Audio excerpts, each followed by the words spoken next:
నమస్తే. నా పేరు మోహన్ మురళి. నేను నిర్వహించే ఈ ఛానల్‌లో 'అన్నా ఇది అమెరికా' ఒక శీర్షిక. ఇందులో అమెరికాలో రాజకీయాలకు, దేశీయుల జీవనానికి సంబంధించిన లైవ్ షోస్ ఉంటాయి. ప్రతి శనివారం ఉదయం 11 గంటలు అమెరికా ఈస్ట్ కోస్ట్ సమయం. ఈ వీడియో అలాంటి లైవ్ షోలోని ఒక భాగం. Please subscribe. హలో అండి. నేను రీసెంట్‌గా కిరణ్ గారితో చేసిన లైవ్ షోలో మా ఇద్దరి మధ్య కొంచెం కమ్యూనికేషన్ గ్యాప్ నడిచి నేను ఒక డైరెక్షన్‌లో మాట్లాడతాం. ఆయన ఇంకొక అంశం మీద ఫోకస్ చేయడం జరిగింది. సో, పర్యవసానం ఏంటంటే I ended up interrupting him a lot. For which I apologise to him and to everybody.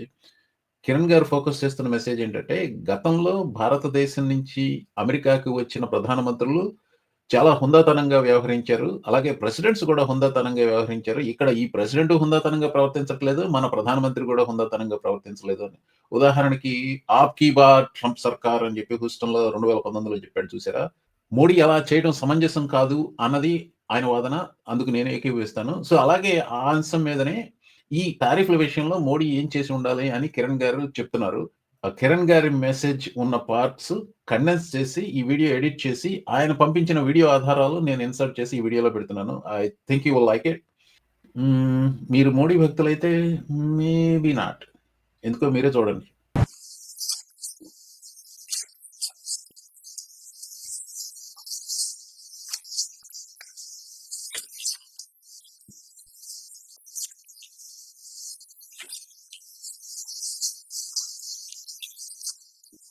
Me university topic నుంచి 10 కమెంట్మెంట్స్ నుంచి అప్ కీ బార్ ట్రంప్ సర్కార్ ఎట్లా కనెక్ట్ అవుతుందో చెప్తానండి. అప్ కీ బార్ ట్రంప్ సర్కార్ అన్నదేమో మోడీ గారు, రైట్? 10 కమెంట్మెంట్స్ లో ఉంది ఏంటంటే thou shalt not pray any idols తయారు చేయకూడదు, వేరే గాడ్ ని బిలీవ్ చేయకూడదు అని ఉంది. మా మోడీ గారికి ఏమో ఐడల్ లేకపోతే గాడ్ కాదు. హిందూ మతం అంతా ఐడల్ బేస్డ్, రైట్? ఆయన ఇక్కడ ఈయన సపోర్ట్ చేయడం ఏంటి? వీళ్ళ పార్టీ అయినటువంటి రిపబ్లికన్ పార్టీ ఏమో ఇక్కడ మాకు 10 కమెంట్మెంట్స్ పెట్టి మా పిల్లలందరికీ ఇప్పుడు మా పిల్లలు ఎవరైనా స్కూల్కి వెళ్తే మీకు ఈ దేవుడు తప్ప వేరే దేవుడే లేడు, మీరు విగ్రహారాధన చేయకూడదు అని చెప్పి అక్కడ స్కూల్లో క్లాస్ రూమ్ లో పెట్టడం ఏంటి? అంటే ఇప్పుడు ఈ రెండు చూడండి. దీనికంటే దరిద్రం ఏంటంటే, సీరియస్ టాపిక్ కాబట్టి సీరియస్ గా చెప్తున్నాను. అసలు అంటే ఒక దేశ ప్రధాని ఇంకో దేశంలోకి వచ్చి ఆ ప్రెసిడెంట్ పట్టుకుని నీ జనాభా ఎంతమంది ఉండరు ఇక్కడ, అప్ కీ బార్ ట్రంప్ సర్కార్ అంటే ఏంటి సార్ అసలు? అంటే why are you influencing this country's politics? The words of candidate Trump, अब की बार ट्रम्प सरकार. మీకు ఒక్కొక్కటి కరెక్ట్ చేసుకుంటే అంతా చూడండి. ఇప్పుడు అప్ కీ బార్ ట్రంప్ సర్కార్ అయిపోయింది కదా సార్. మొన్న 2024 ఎలక్షన్ల ముందల మోడీ గారు చెప్పింది ఏంటంటే అప్ కీ బార్ 400 పార్ అన్నాడు. అంటే ఈసారి బీజేపీకి 400 సీట్లు దాటుతాయి అన్నాడు. వచ్చింది 240 సీట్లు. అంటే బీజేపీకి ఈ అప్ కీ బార్ అనే పదం అనేది బీజేపీకి పెద్ద శరాఘాతం లాగా తయారైంది. ఈయన అప్ కీ బార్ అన్నప్పుడల్లా ఏదో ఎక్కడో చూశాను. అదొక నిక్ నేమ్ లాగా అయిపోయింది. అది ఒక ప్రమాదం లాగా తయారైపోయింది. మీకు అంటే ఈ కార్లెన్ లెవెట్ ఈ ట్రంప్ స్టేట్మెంట్లకి ఇప్పుడు దరిద్రానికి ఏంటంటే, ఇండియాలో పార్లమెంట్ సెషన్స్ లో ఉంది. ఇండియాలో అపోజిషన్ పార్టీస్ లో ఉన్న వాళ్ళందరూ ట్రంప్ సీజ్ ఫైర్ అంటే మీరు ఎందుకు కాదన్నారు, ఎందుకు సీజ్ ఫైర్ చేయలేదు, మాకు మేము చేసుకున్నాం ఎందుకు చెప్పలేకపోతారని చెప్పి 2 రోజులు పార్లమెంట్ ఆడుకున్నారు. ఆడుకుంటే అప్పుడు మోడీ గారు లేచి ఎవరు అంటే ట్రంప్ పేరు ఎత్తలా మళ్ళీ అక్కడ కూడా పార్లమెంట్ లో పెద్ద మనగాడు మళ్ళీ మోడీ పెద్ద మనగాడు ఎవరి లేదు అని చెప్పి ఆయన చెప్తాడు. మా డిఫెన్స్ మినిస్టర్ గారు లేచి యుద్ధం అయినా ఫ్రెండ్షిప్ అయినా సమాంతరమైన దేశాలతో చేస్తాం. సమాంతరమైన దేశాలతో చేస్తే ನಮ್ಮ పాకిస్తాన్ ఎంతమంది ఉన్నారు, అంతా కలిపి 20 కోట్ల 30 కోట్ల మంది ఉంటారు. మరి దాంతో యుద్ధం చేయటం ఎందుకు? అంటే ఎంత రిడిక్యులస్ గా దొరుకుతున్నారంటే అంటే ఇప్పుడు మధ్యలో దొరికేస్తున్నారు సార్ ఇట్లా. సో పాల్కే శర్మ పాయింట్ చెప్పేసి ఇక్కడ నుంచి మూవ్ అవుదాం. అంటే ఇప్పుడు నా దృష్టిలో పాల్కే శర్మ అనేది బీజేపీకి ఒక వాచ్ డాగ్ లాంటిది. Indian government BJP beautiful. I will give you that. అంటే ఆ పాయింట్ మీద ఐ విల్ కీప్ పాయింట్. అంటే ఆమె చాలా అష్యూర్డ్ గా మాట్లాడుతుంది. నేను తర్వాత అథారిటేటివ్ గా చెప్తుంది. అంటే తనకి మాటకి తిరగలేదు అన్నట్టుగా చెబుతుంది. అంటే ఇప్పుడు ఆమె చెప్పేది ఏంటి అంటే, మా ఇండియా నుంచి మీకు అమెరికాకి మా మందులు రాకపోతే మీ అమెరికాలో మీరందరూ రోగాలు చచ్చిపోతారా బాబు టైప్ కామెంట్ ఎవరో పెట్టారు. ఇండియా నుంచి మందులు రాకపోతే అమెరికాలో చచ్చిపో అవన్నీ ఇండియా నుంచి వచ్చాయని జనరల్ గా ఎక్కువగా ఇబ్బంది ఎక్కడ అనిపిస్తుంది అంటే, the way he's disgracing the other presidents and the previous presidents, that is more a problem for me moral grounds లో. ఇప్పుడు వాజ్పేయి గారు, ఇప్పుడు మోడీ గారు వచ్చారు. మోడీ గారు ప్రెస్ మీట్ లో పెట్టినప్పుడు మోడీ గారిని ఈ రష్యా గురించో దేని గురించో ఒక క్వశ్చన్ అడిగారు రిపోర్టర్. అడిగితే మోడీ ఇలా చూస్తున్నాడు.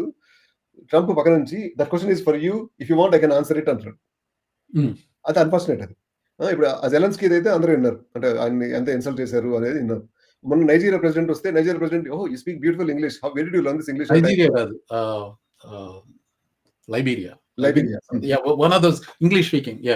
సో అంటే ఇవి చాలా ఫ్రస్ట్రేషన్ అనిపిస్తాయి.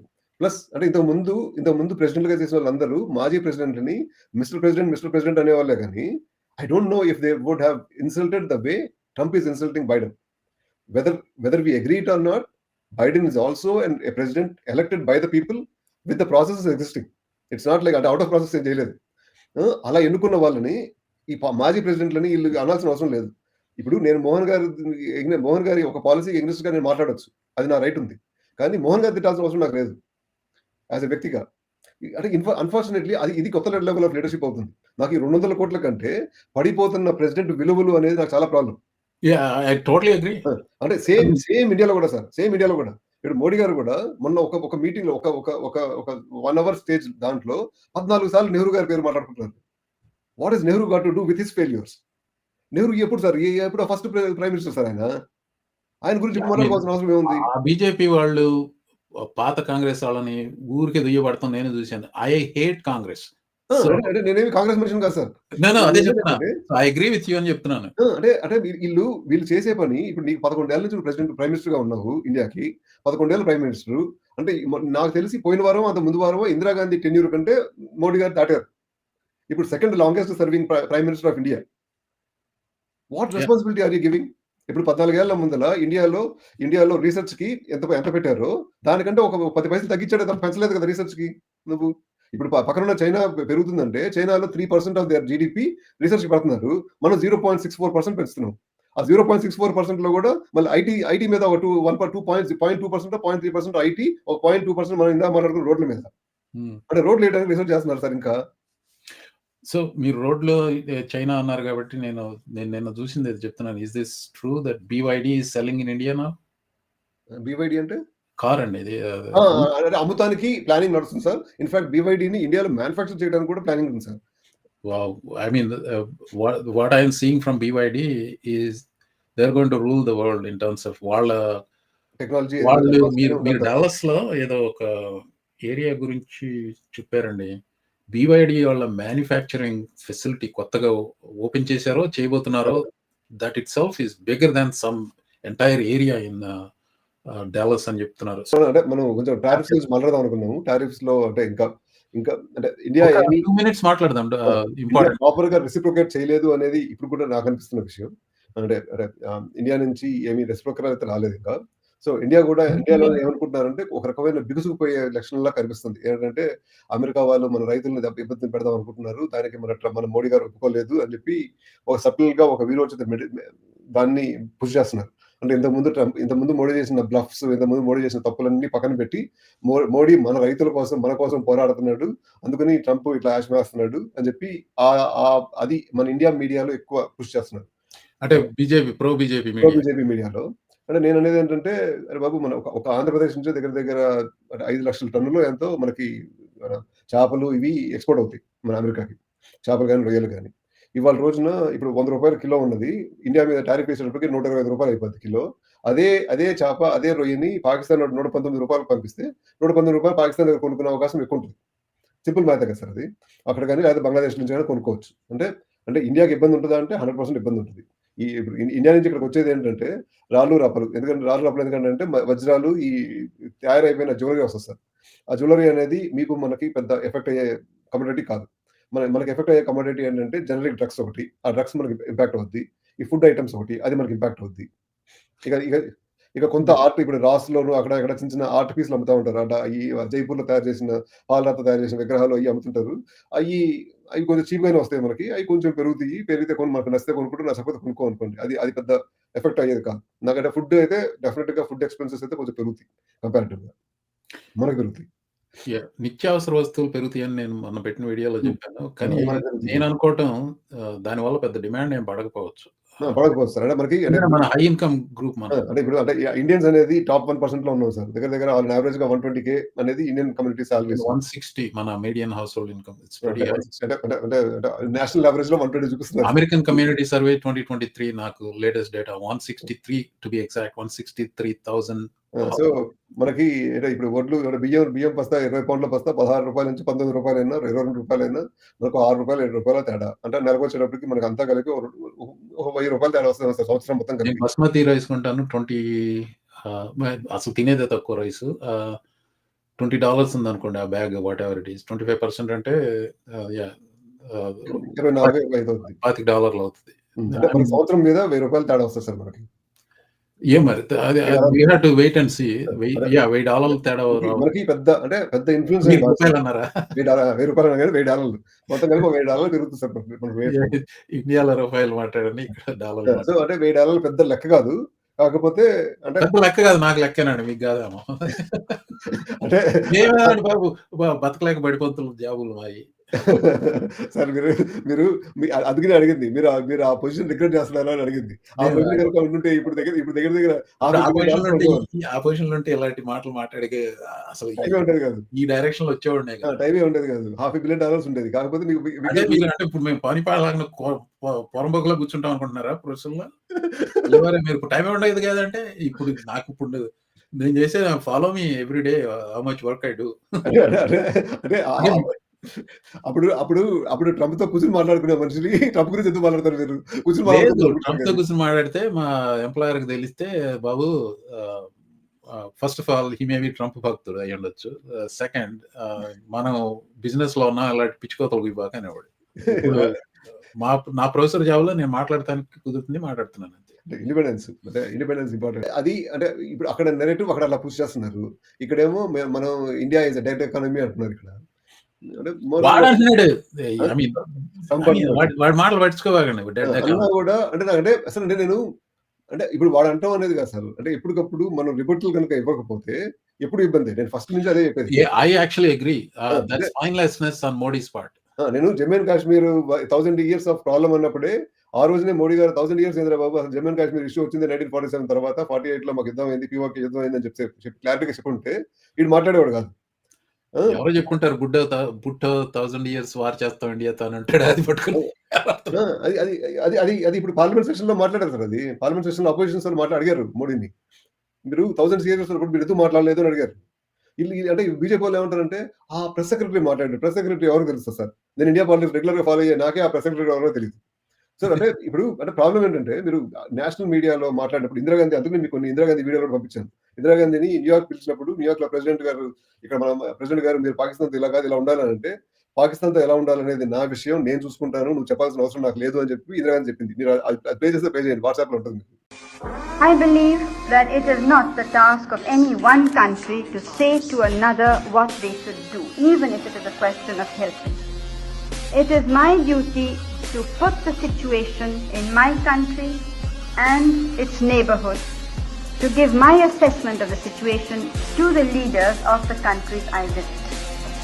It is for them then, with their own assessment and what they hear from me, to make up their minds what they think about it and what they should do about it. అసలు అంటే అంత open గా చెప్పేసింది sir ఆమె. అంటే ఇప్పుడు అంతకు ముందు అంటే ఇప్పుడు మొన్న మన్మోహన్ సింగ్ వచ్చారు. మన్మోహన్ సింగ్ ప్రైమ్ మినిస్టర్ గా ఉన్నప్పుడు ఇక్కడికి వచ్చారు. మన్మోహన్ సింగ్ గారు పక్కన ఒబామా ఉంటే మన్మోహన్ సింగ్ గారు ఇక్కడ ఇంగ్లీష్ లో పాపం ఆయన నెమ్మదిగా మాట్లాడారు, చిన్నగా మాట్లాడతారు. మాట్లాడుతూ కూడా కొన్ని ఇఫ్స్ అండ్ కొన్ని ఇట్స్ ఉన్నాయి, అవి కొన్ని మార్చుకోవాలి, ఒప్పందంకి వస్తున్నాం కానీ ఒప్పందంలో కొన్ని మార్పులు ఉన్నాయి, ఆ మార్పులు తొందరలోనే చేసుకుంటాం అనుకుంటా అని చెప్పి ప్రెస్ లో వేపాడు సార్ ఆయన. Difficult issues, and at each stage it was your leadership, your personal intervention which resolved all the difficulties that were affecting the progress of this negotiation. I sincerely hope that this agreement, which is now before the US Congress, will be approved in a manner which will be satisfactory. అది individuality sir. అది ఇప్పుడు మనము దగ్గర 140 కోట్ల మంది, 150 కోట్లు ఇవాళ రోజున 150 కోట్ల పాపులేషన్ నేను ప్రైమ్ మినిస్టర్ గా ఎన్నుకుంటే నువ్వు గట్టిగా మాట్లాడలేకపోతే ఎందుకు? मिस्टर प्रेसिडेंट, आपसे मिलकर हमेशा बहुत खुशी होती है। आज हमने एक और सकारात्मक और उपयोगी क्वाड समिट में भी साथ साथ भाग लिया। Mr. President, it's always a pleasure to meet you. And today we also participated together in a very positive and useful Quad Summit. నీ వెనకాల 150 కోట్ల మంది ఉన్నారు. అది పాకిస్తాన్ మీద ఇప్పుడు చేసిన నేను ఇంకోటి ఏంటంటే మీరు చెప్పిన దానికే ఫాలో అప్ గా నేను చెప్పేది ఏంటంటే ఆ 150 కోట్ల మంది whatever it is they are not rational thinkers. ఒకటి ట్రంప్ ఈ ఇండియా గురించి చెడ్డగా మాట్లాడే వరకు ట్రంప్ పెద్ద పోటుగాడేలాగా. సో రేషనల్ థింకింగ్ ఉన్న వాళ్ళు ఎవరు Trump I mean well if it offends the feelings of Trump supporters who are watching, so be it. I don't care. I don't think you cannot be a rational thinker and a Trump voter. They are like mutually exclusive, in my opinion. The same thing, you cannot be a rational thinker. I mean, you could vote for Trump, which is a different thing. Trump support is different. You voted for Trump for whatever personal reasons, I agree. To some extent, it's justifiable. But I support Trump. Mr. Trump is great. That is where the support. Yeah. అదే same విషయంలో you can be a Modi voter or you Modi supporter or Modi bhakt more aptly Modi bhakt. You cannot be a rational thinker and a Modi bhakt. You cannot. That's my opinion. మీకు ఇప్పుడు ఈ మధ్య ఇవాళ నిన్న video చూసాను sir. Uttar Pradesh లో ఒక ప్రాంతంలో ఇక్కడ దాకా నీళ్ళు వచ్చేసినాయి సార్. ఇంట్లోకి వరదలు వచ్చి ఇక్కడ దాకా నీళ్ళు వచ్చేసినాయి. వస్తే వాళ్ళు దాంట్లో పూజలు చేస్తున్నారు సార్. చూశాను, అది నేను చూశాను. గంగానది మా ఇంటికి వచ్చింది. ఎక్కడో సబ్ ఇన్స్పెక్టర్ అంట పోలీస్ స్టేషన్ పైన ఫస్ట్ ఫ్లోర్ నుంచి దూకి ఈత కొడుతున్నాడు. అసలు గంగానది మా దగ్గరకు వచ్చింది. గంగానది అని చెప్పి దాంట్లో మూడు మనుషులు మునుగుతున్నారు. ఇంట్లో సామెత ఉంది, పిచ్చి ముదిరింది రోకలు తలకు చుట్టండి అన్నారు. అసలు ఇంట్లో వంటలు కూడా సామాన్లు లేవు. నీ పొయ్యి ఎక్కడుందో తెలియదు, నీ బియ్యం బస్తా ఎక్కడుందో తెలియదు, నీకు ఏముందో ఎక్కడుందో తెలియదు ఇంట్లో. ఆ బాధలు పడకుండా దానిలో పూలిస్తే ఏమొస్తుంది sir? Any other missing items అండి? అంటే టారిఫ్స్ గురించి మాట్లాడుకుంటే మనం we can go on for నేను మాట్లాడిన దెబ్బకి మీకు ఇంకో 10 మంది సబ్స్క్రైబర్లు పోయినా పోవచ్చు. అది మీరు పవన్ కళ్యాణ్ నుంచి ఏమన్నా. Thank you everyone.